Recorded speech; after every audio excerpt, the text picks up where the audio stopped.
Hello, hello, hello, hello, and today we have a very interesting video. I was supposed to do two individual videos talking about this board and this board, but I fucked up the lighting constantly. I just wasn't satisfied with the way how the video looked, so in the end I decided to combine these two keyboards and talk about a subject that I've wanted to talk about in a long time. So these two keyboards are the complete builds, but in the process I will also talk about some of the things that when I was building them to look out for.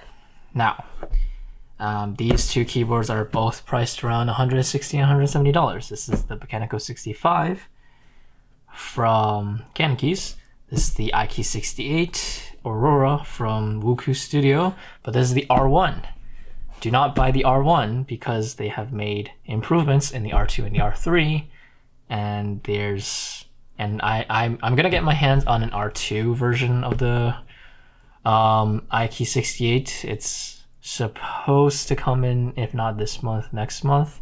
It's the Dreamscape version of it. I wanted to build like a more female kind of like keyboard for female keyboard enthusiasts out there, and not just like very like, you know, more leaning towards male kind of builds. But yeah, we'll have to see what improvements have been made in the R2 compared to the R1, but since they have made improvements, do not buy the R1 because there's the R2. Now, at the price point of $160 to $170, these two boards come with cases.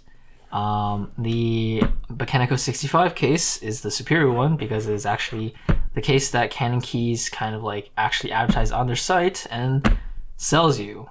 This is like their actual like website case. And first of all, this one has a handle. This one does not.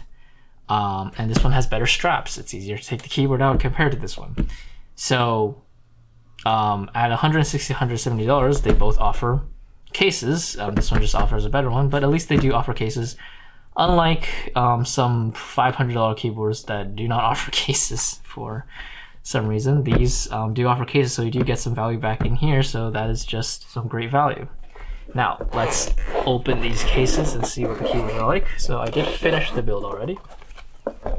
This is the Ikki68. I'm gonna have to focus a little, but gosh darn it, let me throw the case away first. And this is the Bakeneko 65 from Canon. As you can see, these straps are just superior. The Canon key, the Ikki68 ones are just bad. So before I want to talk about the main thing about why these two keyboards are fake, I'm going to talk about these two keyboards just in general. So let's stack them together. Let's first drop a sound test. Let me just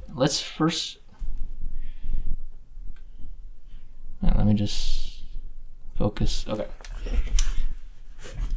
So let's first drop a sound test of these two keyboards.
Okay, so that was the sound test, and yeah, I gotta say, these two keyboards do not sound bad at all. And honestly, for $160 to $170, I actually highly recommend both of these keyboards.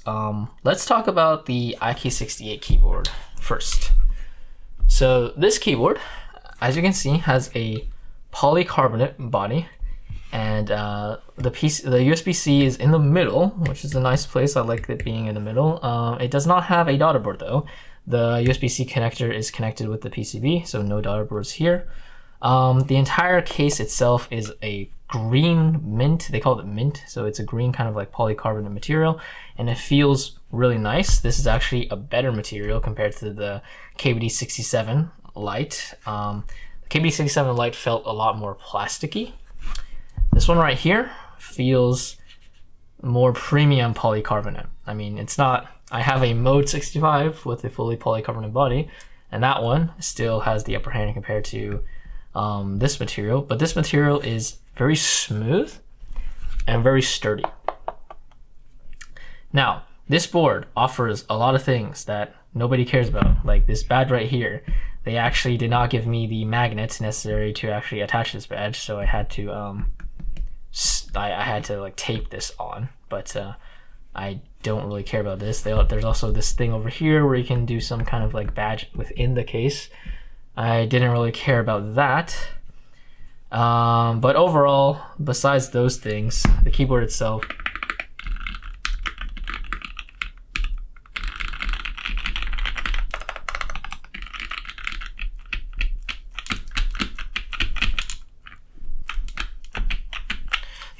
sounds and feels pretty good. Also very robust case and body. So this keyboard for $160 to $170, pretty insane. Now, oh, but one thing though, I almost forgot, the stabilizers. They want you to use the Wuku Studio stabilizers that they offer, which don't look too bad, but they give you a choice, but they do say that the Durox stabs don't fit as well. So I don't know how true that is. I kind of just like purchased the stabs. These do not come with stabilizers, so I had to purchase another set of stabilizers for this keyboard, the official Wuku Studio ones. So I don't know how true like the Durox ones don't fit. I don't know how true that is, but they do encourage you to purchase their stabs. So not much freedom when it comes to stabilizers, so that's not too good.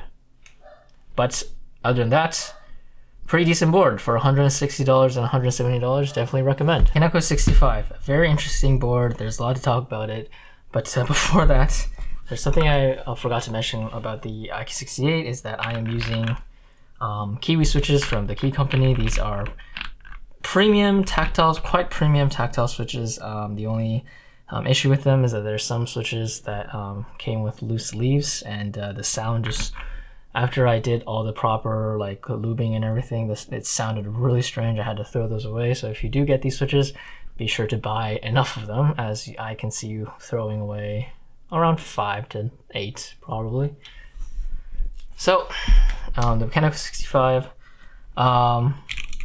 very nice keycaps from Connect Labs. These are the blank keycaps from Connect Labs. This is using stock banana split switches. These are both hot swap keyboards also. This is using stock banana split switches. Sounds pretty nice, but we'll talk about the banana split switches later. There's some interesting things to talk about that one. So in the middle, you can see the USB-C connector, and the interesting about this board is that it has a daughter board. So unlike a lot of entry-level keyboards, this has a daughter board, and which is not offered very often at this price point. This board has a fully aluminum case, and it is it's a well-shaped case, a lot like their was it Devastating series, like I don't know what the series is called, but they have like these Devastatings, Obliterate kind of like series of keyboards on their on Canon keys, and most of them are shaped like this. You know, this bottom piece with this top piece, kind of like two rectangles stacked on top of each other. Most of them are shaped like this, and honestly, for a fully aluminum case with this kind of shape at this price point, is something that is definitely exceeding expectations. Now, the thing that is not exceeding expectations, the twist to all of this is that this is painted instead of anodized. And you may think, what's the difference? Why do I need to care about an anodized aluminum keyboard? Well, an anodized aluminum keyboard, everything fits pretty well. Like the color itself actually fits with the board, and it seems like the board and the color are actually just one whole piece. This painting here, there's very obvious places to indicate that this is paint. There's some obvious places that are very flawed, and this just looks like it's a paint job, so you can't expect much of it, but it's basically just the aluminum case wearing a piece of clothes, and it's really obvious, but there's also many places that are quite flawed. So if someone were to take this board and put it right up against an anodized aluminum keyboard, this board is definitely inferior compared to that. So do not try to win against a friend of yours who has an anodized aluminum keyboard in terms of looks with this board, because you would lose. However, the good news is the flaws are not very noticeable unless they are inspected closely. So by looking at this board from a distance, you can get away with the flawed areas. Another thing to talk about this keyboard is they do provide stabilizers for you. The stabilizers are they're not the same quality as Durox stabilizers. Durox stabilizers have better quality. However, after you do lube these stabilizers, they are pretty steady. They don't actually feel or sound too bad. The real issue is that they say that these are the only stabilizers that will fit for the enter and backspace. And if you do attempt to use a Durox stabilizers, these two keys do not support a screw-in stabilizers. They only have snap-in. So what is snap-in stabilizers? I actually wasn't able to show this because I've already built this board. But what it essentially is it's still it's not like the plate mount stabs where you like snap it onto the plate. It's still a PCB mount, but instead of putting the stabilizer in and screwing the bottom with a screw, you're basically snapping it in place, and it has this mechanism under that will just it will you can squeeze it, and once it goes through the hole, it will expand, so snap it in place. So it's like a snapping PCB, and I think the quality of it is slightly lower than the Durox stabs. So the bummer about this entire thing, even though they're decent stabilizers, is that you do not have a choice, but you're forced to use the stabilizers that Canon Key provides you with. You cannot use the stabilizers of your choice. So that is one big downside for this board. If you only use Durox stabilizers, you cannot with this board, so you maybe have to consider other keyboards.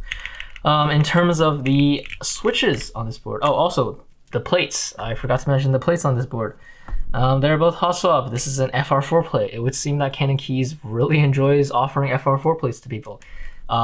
Most of their keyboards, they offer FR4 plates. I'm not sure why. Maybe they just have a ton of FR4 plates, but it's not very common for entry-level boards to offer FR4 plates in the first place, except for Canon Keys. So if you really want to test out an FR4 plate, Canon Keys is probably the place to go. The R1 version of the Ikki68 uses a aluminum plate. However, the R2, I believe, uses a polycarbonate plate. So the R1 uses a pretty stiff outlet plate, is what I'm going to say. So now let's talk about the switches on this keyboard. These are banana split switches from the Key Company, and I'm using them as stock I did not lube these switches. These are stock switches, and the reason to that is because these are factory lubed switches. Now with factory lube switches, they will have inconsistency. That is just a fact. If you get any factory lube switch from any company or manufacturer, they will have inconsistencies, and the inconsistency comes more from the sound compared to the feel. So the inconsistency itself doesn't matter too much, because every single switch on the positioning on every single switch on the board will have impact on the sound anyway. So none of the switches are supposed to sound the same. Thus, since the inconsistency is in the sound, since they're not going to sound the same anyway, it is pretty hard to detect by typing on these switches and telling me that they are inconsistent. It's more hard to detect when you've already like slapped them onto the keyboard.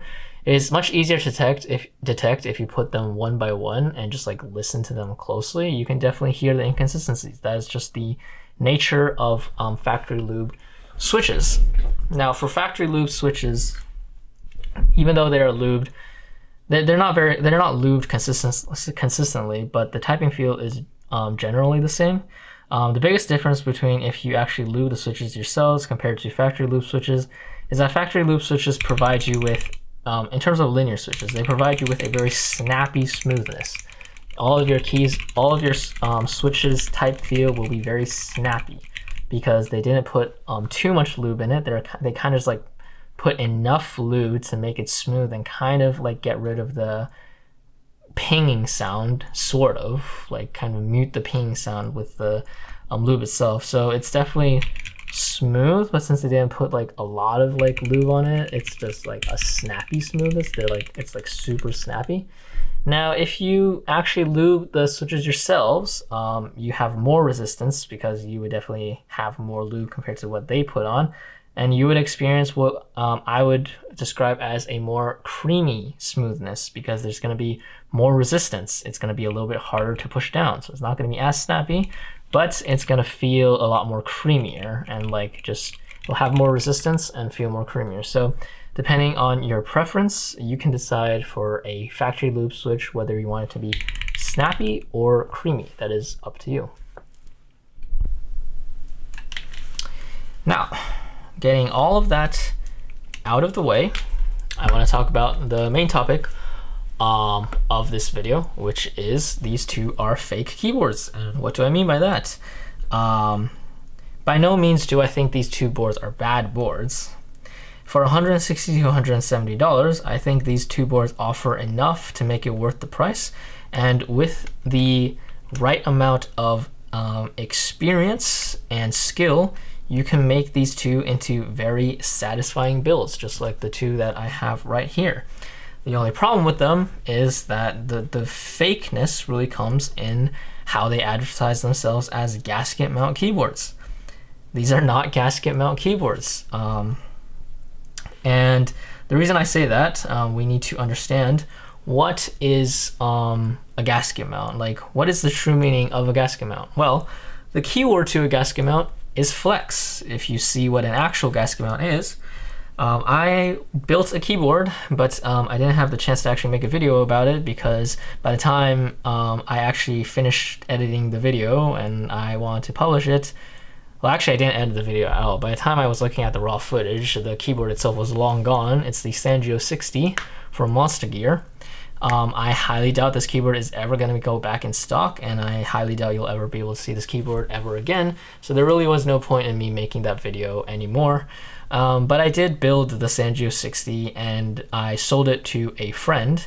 But that board is actually a pretty decent, even though I do not recommend that board for the price. It has a very shitty PCB for the price point it was offered at. It is a very decent gasket mount keyboard.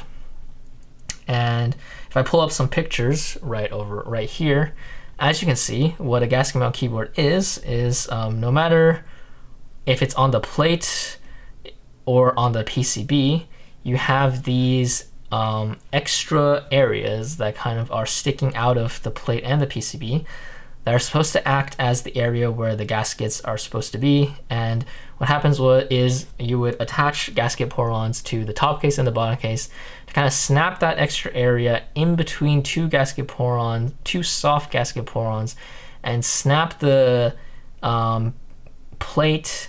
So the PCB is connected to the plate. If you go plateless, then the extra areas would be on the PCB instead.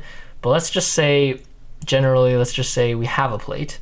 So if the plate has these extra areas that are sticking out, what would happen is you would attach the PCB to the plate through the switches. So the switches are the ones acting as the thing that's holding these the PCB and the plate together, and the gaskets are the things that are holding the plate in place. So when you snap the top and bottom case together, all of those areas that are sticking out of the plate are now being snapped in between two gasket pour-ons, and that is what's keeping the plate in place.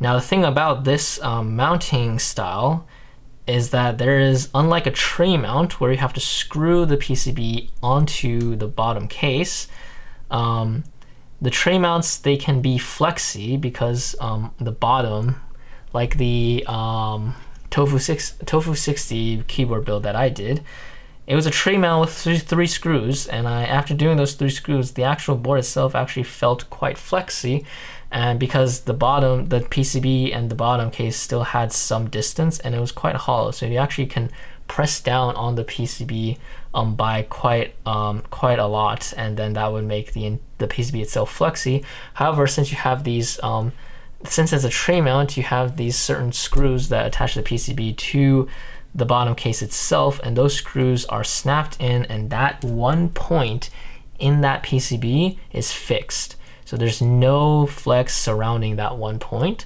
So tray mount keyboards can be flexy, but they will be inconsistent with the flex, because anywhere near those screws will have no flex, while everyone else would have pretty decent flex. Now, the way how Gasket Mount Keyboards makes a more even flex to combat this issue is that by snapping, they basically have nothing holding the plate in place at all. It's just the extra areas sticking out of the plate that are being held by these soft gaskets. And what that does is it allows the plate to freely go up and down, freely kind of like flow up and down, because nothing's stopping it from, like, nothing's really holding it on the bottom, nor is anything really holding it on the top. It's just being held on the sides. So you can press down in the middle and the sides would slightly bend, but there's nothing really holding the entire middle section of the plate itself. It's just the surroundings are holding the plate. And what that does is it makes the plate and the PCB, so the PCB and the plate, there's nothing there, it's like they're floating in midair, and once you press on them, they'll go down. Once you let go, they'll bounce back up, which is what creates the flex.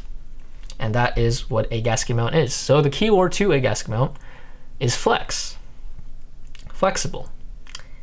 These two boards are very, very stiff. They're very, very solid. There's pretty much no flex on the Ikki68 at all. And there's pretty much no flex on the Bakeneko 65 at all as well. So if there is no flex, it is not a gasket mounted keyboard, no matter what you did to the board. And even in theory, it is supposed to be a gasket mount because you do have gaskets, or you do have something to do some kind of, well, not really a gasket like thing, but you have some kind of thing to like make people think that it can do gasket like things, or it kind of represents a gasket. If it doesn't flex at all, if it's very stiff, it's not a gasket mount no matter what you do, even if in theory it should be. So let's talk about the Ikki68 first. This thing actually does have gasket porons surrounding the keyboard, but there's an issue. First of all, it has this ginormous silicone piece at the bottom to supposedly mute the sound, and that thing kind of just like restricts the movement of the PCB itself. So it's very hard to flex the PCB since it's being just like basically just like the bottom used to be like, if the PCB was over here, the bottom is here, you basically like stiffed enough like silicone foam in it to put the bottom right up to the PCB. So there's not going to be any flex. Now then you would be saying, okay, so it's a gasket mount if I take the bottom piece out.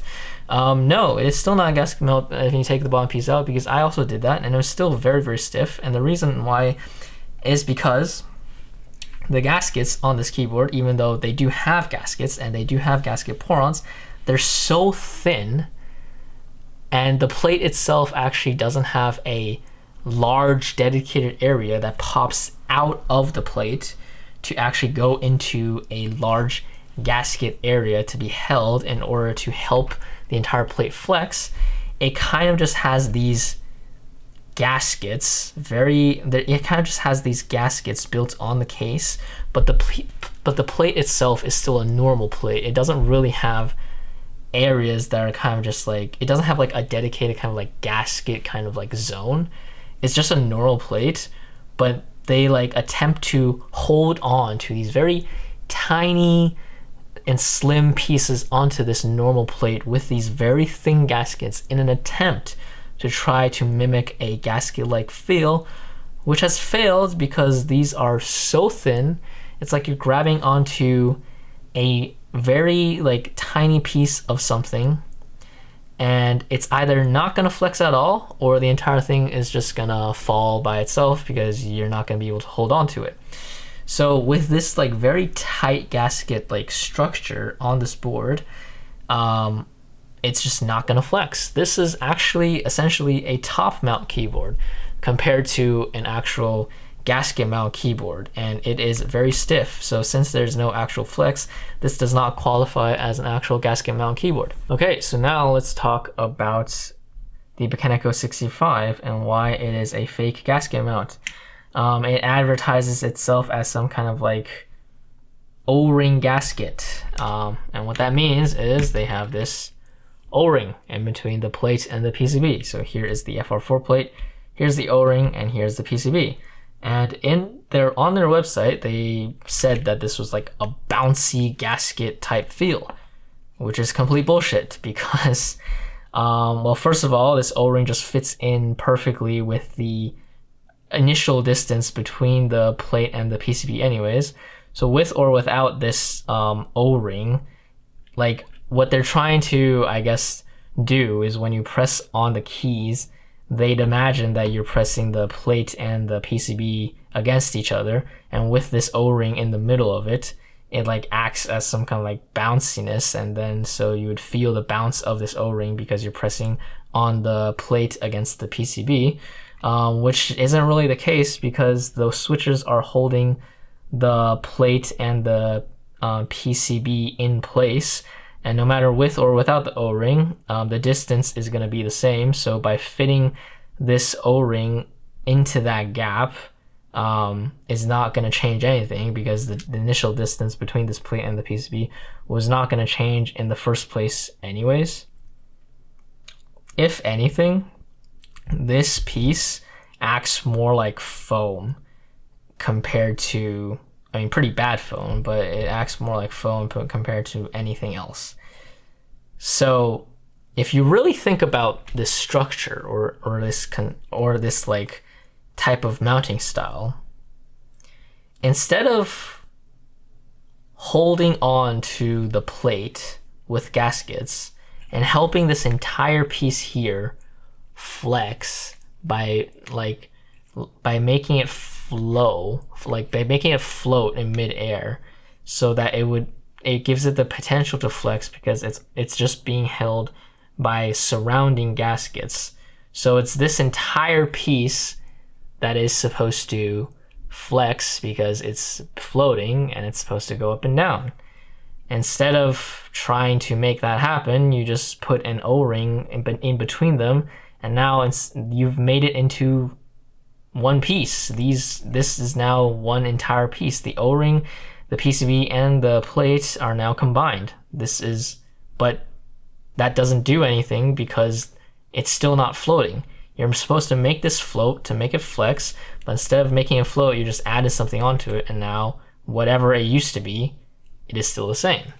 So that just makes it very easy to understand why the heck this O-ring piece snapped in between this plate and PCB is not doing anything because it's literally just become one with the plate and PCB. So whatever happens before, no changes has been applied since adding this thing. Before I do my conclusion, there's also a silicone weight here that doesn't do anything because it's silicone, it's super light, so it can't even act as a weight. The only purpose of it is to keep this bottom area flat. There's also a zinc version of this, and the zinc version at least adds a weight to the board instead of just being some kind of decoration. But I felt like this design choice was very unnecessary because, first of all, you can't really see it on the back. You can only see it, you have to like, it's here, so it's not you're not showing it to anyone, so the only purpose of it is literally to add weight to your keyboard, which I guess some people are into. But the silicone is just even more unnecessary because it doesn't even accomplish adding weight. So I feel like this design choice was a little bit unnecessary, but it doesn't affect the keyboard itself in any way, so we don't have to really roast it or anything, because even though it didn't accomplish anything, it didn't make anything worse. So after going through all of that, it is very easy to understand why this board does not flex like a gasket mount keyboard, because the O-ring in the middle of everything is actually not doing anything. And this board is not flexing like a gasket mount keyboard because the gaskets are too thin to be able to actually make the plate kind of go up and down in a free flow. So it's actually still quite stiff, and it actually acts as a top mount compared to a gasket mount.